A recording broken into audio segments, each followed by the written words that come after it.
নমস্কার, আপনারা দেখছেন আমন্ত্রণ টিভি। আপনাদের সঙ্গে রয়েছে আমি অমৃতা। আজকে কথা বলবো এমন একজন মানুষকে নিয়ে যিনি সত্য আমাদের ছেড়ে চলে গিয়েছেন। আমরা কথা বলছি প্রাক্তন প্রধানমন্ত্রী ডক্টর মনমোহন সিংয়ের। 2004 থেকে 2014 তিনি দায়িত্বভার সামলেছিলেন। অত্যন্ত জ্ঞানী একজন মানুষ, অর্থনীতিবিদ। 92 বছরে তিনি শেষ নিঃশ্বাস ত্যাগ করেন। তবে আজকে মনমোহন সিংয়ের ব্যাপারে একটু অন্যরকম কথা বলবো, যেখানে কোনো রাজনৈতিক কচকচানি নয়। মনমোহন সিং একজন একেবারে ভেজিটেরিয়ান মানুষ ছিলেন। তবে তিনি একবার বলেছিলেন যে তিনি বিশেষ একটা খাবার খাওয়ার জন্য ননভেজ ট্রাই করতে পারেন। কি সেই খাবারটা? সেটা হচ্ছে পদ্মা ইলিশ।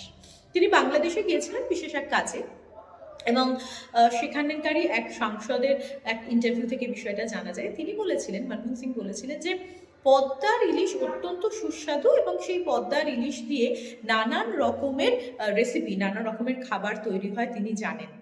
তিনি বলেছিলেন যে একবার এই স্বাদ তিনি আস্বাদন করতে চান, এবং ঠিক সেই কারণে একবার তিনি ভেজিটেরিয়ান থেকে নন ভেজিটেরিয়ান হতে চান। এরকম একটা গল্প রয়েছে। শুধু তাই নয়, তার যে খাদ্য তালিকা, মনমোহন সিংয়ের খাদ্য তালিকা অত্যন্ত সাদামাটা ছিল। ডাল, ভাত, দই, রায়তা, বেদানা, আচার, এই ধরনের খাবার তিনি খেতেন। তার খাদ্য তালিকার মধ্যে এই খাবারগুলোই প্রত্যেক দিনের মধ্যে থাকতো, এবং বিশেষ করে তার অত্যন্ত মনের কাছাকাছি মধ্যে যে খাবারটা ছিল সেটা ছিল কারি চাওয়াল। এবং মিষ্টি খেতে খুব পছন্দ করতেন। তবে সবসময় নিজের শরীরের ব্যাপারে, হেলথের ব্যাপারে তিনি যথেষ্ট কনসিয়াস ছিলেন।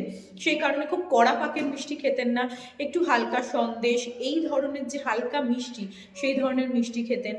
এবং তার সঙ্গে সঙ্গে বিশেষ কিছু দোকান ছিল, যেটা তার মেয়ে দমন সিং বলেছেন এক ইন্টারভিউতে, এবং তার যে বই তিনি লিখেছেন সেই বইতে, যে বিশেষ কিছু স্পেসিফিক কিছু দোকান আছে।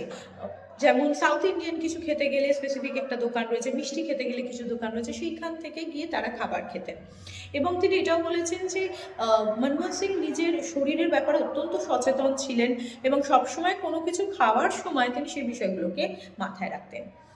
আর একটা ছোট গল্প, সেটা হচ্ছে মনি খান চৌধুরীর মৃত্যু হয়েছে, এবং তার পরবর্তী ক্ষেত্রে মুর্শিদাবাদে বিশেষ এক কাজে, এক উদ্বোধনের জন্য মনমোহন সিং গিয়েছেন, সঙ্গে রয়েছেন সোনিয়া গান্ধী।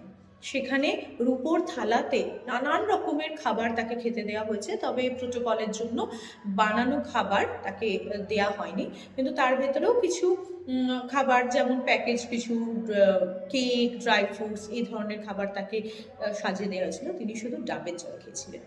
আস্তে আস্তে কথা বলা, অল্প কথা বলা, উল্টো দিকের মানুষকে সবসময় সম্মান করা, এইটাও কিন্তু একটা অন্যতম চরিত্র ছিল মনমোহন সিংয়ের। এবং ঠিক এই কারণে কিন্তু এই মানুষটির মৃত্যুর খবর ছড়িয়ে পড়তে প্রত্যেকে, শুধু তার নিজের দলের মানুষ বললে ভুল হবে, তার বিরোধী পক্ষে থাকা দল, এবং প্রত্যেকে যারা কোনো না কোনোভাবে এই মানুষের সান্নিধ্যে এসেছেন, তারাই কিন্তু তার এই মৃত্যুকে অত্যন্ত, তারা যে শোকাহত সেটা বলেছেন।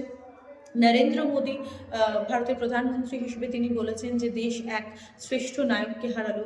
আমেরিকা থেকে শুরু করে প্রত্যেকটা বড় বড় রাষ্ট্র তার এই মৃত্যুকে অত্যন্ত একটা দুঃখের সঙ্গে জানিয়েছে, এবং 7 দিনের যে রাজকীয় শোক সেটা তো চলছেই। এমনই এক মানুষ ছিলেন মনমোহন সিং, ডক্টর মনমোহন সিং। 2004 থেকে 2014 পর্যন্ত তিনি দায়িত্বভার সামলেছিলেন। উদার অর্থনীতির সঙ্গে ভারতের পরিচয় করেছিলেন, এবং তার যুগেই কিন্তু আমেরিকার সঙ্গে ভারতের যে পারমাণবিক সম্পর্ক, পারমাণবিক চুক্তি সম্পর্ক, সেটা অনেক মজবুত হয়েছিল। এবং 92 বছরে তিনি কিন্তু মৃত্যুর কোলে ঢলে পড়েন, শেষ নিঃশ্বাস ত্যাগ করেন তিনি। শ্বাসকষ্টজনিত কারণে প্রথমে তাকে নিয়ে যাওয়া হয়েছিল হাসপাতালে, এবং স্বাভাবিকভাবেই ডাক্তাররা, চিকিৎসকেরা নানান চেষ্টার পরেও কিন্তু তাকে ফিরিয়ে আনা সম্ভব হয়নি। এমনই এক বিশেষ ব্যক্তিত্বকে 2024-এর একদম শেষের দিকে, যখন আমরা সবাই 2024-কে একেবারে বিদায় জানানোর মুখে, তখন এমন এক উচ্চমানের মানুষকে আমরা হারালাম। এখনকার মতো এই পর্যন্তই। আপনারা দেখুন আমন্ত্রণ টিভি, দেখুন, জানুন, মেতে উঠুন।